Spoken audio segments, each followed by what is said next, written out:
pisil-pisilin mo lang yung mga hose. Ayan, nakita mo bumubula. Ayan, laki ah.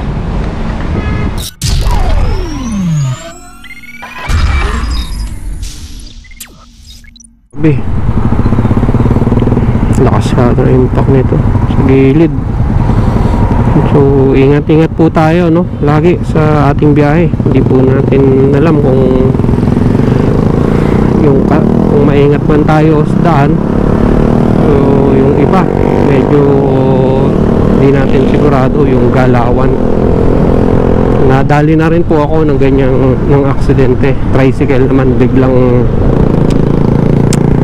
labas sa kanto. Pareho kami, medyo may kabilisan, kaya lang main road kasi yung sa akin.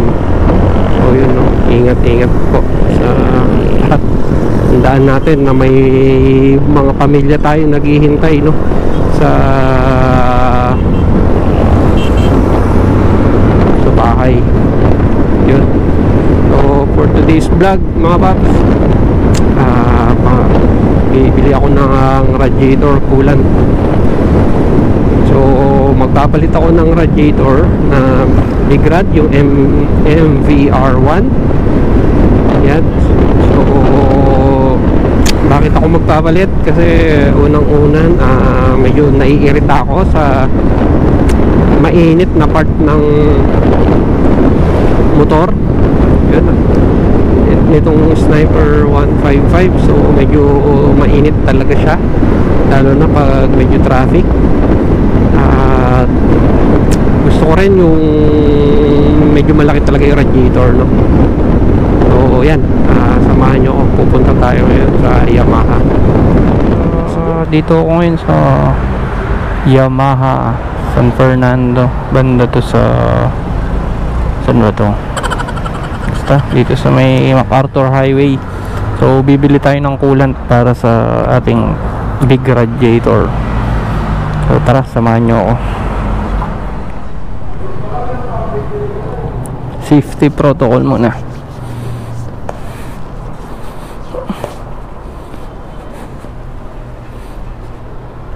Yan, may Sniper 155 dito. Sir, meron kayong coolant? Coolant, sir. Oo. 250. Yan guys, so nakabili na tayo ng coolant dito sa Yamaha, Maimpis, San Fernando. So tara, papa-install tayo ng radiator kay Pops Lorey. Paring Lorey pala. So nandun tayo ngayon sa 418 Moto Shop. Doon tayo magpapagawa ng ating Sniper 155. Talagyan natin ang coolant. So yun, shout out nga pala kay Brother Lance Castro. Bro, yung Sniper 155 mo, sayang, meron dun sa Maimpis kanina. Kaya lang, nakuha na. Kung napaaga siguro yung bili ko ng coolant, baka tayo yung nakakuha nun. So hindi pa para sa'yo. Doon ka na lang sa 70th anniversary edition ng ng Yamaha, kumuha ng motor. Yun, so papunta na pala ako. Galing din ako sa meet up. Nag-meet up ako ng Gulong kanina. Papunta na ako ngayon dito sa 418 Moto Shop ulit para mag-install na radiator Sniper 155. Big rad siya.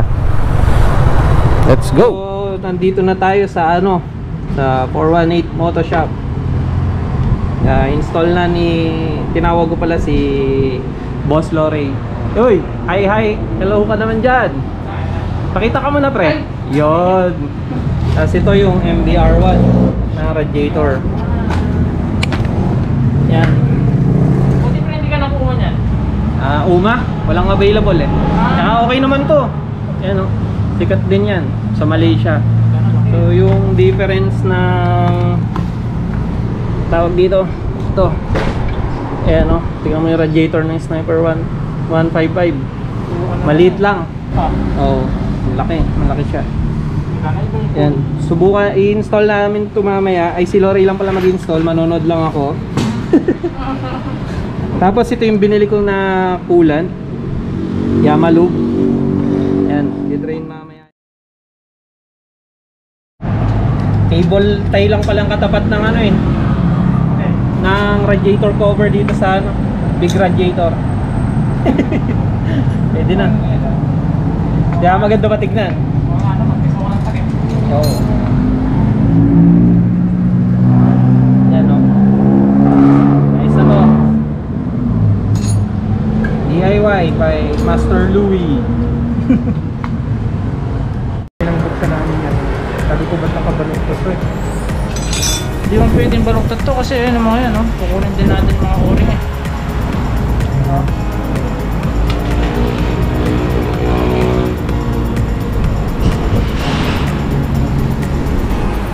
Malambot lang.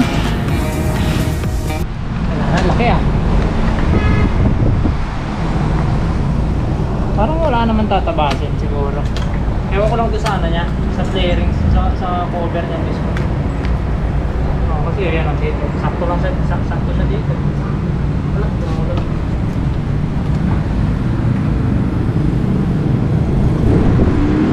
Dito sakto siya.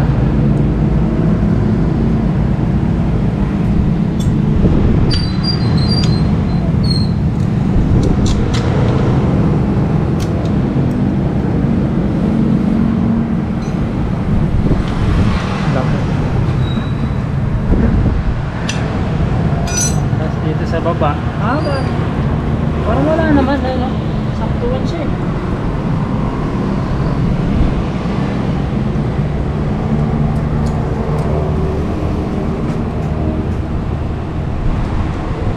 Oh. Ano, saktuan lang.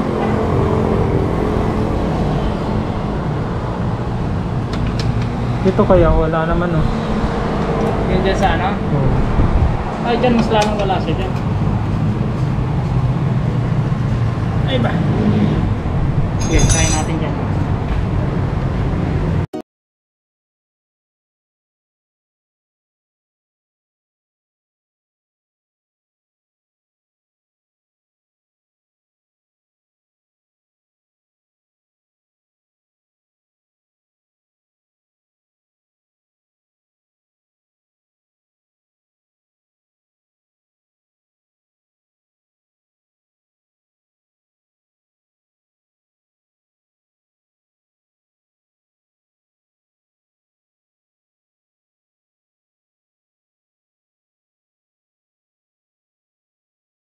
Nakita ko bumubula.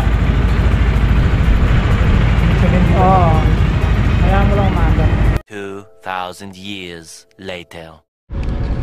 Ayan guys, tapos na yung pag-install ni Lori ng radiator na ako ngayon sa LBC, nagpadala. At yun, bali ito siya oh. Yan, ito na yung installation nya. So okay na okay siya. Nilagay namin yung radiator cover na Salaya. Pinutol ko lang yun dito oh. So sa tabas, wala naman tayong tinabas. Sa hose, walang pinlitan. So yun, plug and play lang siya. So na-test ko na rin siya sa long drive, tsaka sa yung pag pinapainit lang. So hindi na siya kagaya dati no, nung sa stock radiator pa lang. So kung makikita nyo dyan sa video, talagang malaking difference ng size. So dito sa fender, di rin siya tumatama dito. Yun. So overall performance, yan, mas malamig na yung panahon. Mas malamig na yung motor natin yun, hindi gaya dati. Kasi yung before kong motor, nagkaroon yun ng ano, nag-check temperature siya that time, no. Tapos ang naging issue niya is kulang yung coolant na nakalagay noon sa ano, sa motor, sa radiator. Yan. So ngayon safe na yung block natin. Hindi malayo na sa ano, sa overheat. Tapos hindi ko naman sinasabing pag di kayo nagpalit mag-overheat kayo. So nasa sa inyo naman yun. Kanya-kanya tayong ano sa motor, no. Yung paglagay ng radiator cover, para may lagay ito, wire clamp lang, 4. Yan. So para safe na rin sa bato yung radiator natin. So yun guys, plug and play lang siya, wala nang tabas-tabas. Yan, so yung radiator na mabibili mo yan sa price ng 3,800 to 3,500. Yan, PM nyo lang si Pops Anthony, tapos si One Moto meron yan, si Pops JC, tsaka si Boss Victor. Yan, meron niya mga radiator, no, Sniper 155. So wash out muna tayo kay Pops Garwin Cruz, kay Pops Ian Narciso, no, belated happy birthday. Tsaka kay Pong, belated happy birthday pre. Kay Pops Lester Parr, kay Marvin Nunag, kay Pops Anton Sia, kay Pops Kicks Franco, kay Master Teng na ka-order lang. Sorry Master, no, nagkamali ng shipping pero nasolve naman yung problem. Kay Pops Jomar Mateo Bondok, dahan-dahan sa pagpapalaki ng katawan Pops. Kay Pops Andy Atamosa Saudi, ingat lagi sa biyahe boss. Kay Pops Vincent, kay Pops Gerald, tsaka kay Pops Son Bacani, kabibili lang nila ng gulong. Yan, yun na sa picture ngayon. Yan, tsaka kay Pops Prince Navarro. Ride safe po sa ating lahat mga Pops, no. Ingat and God bless.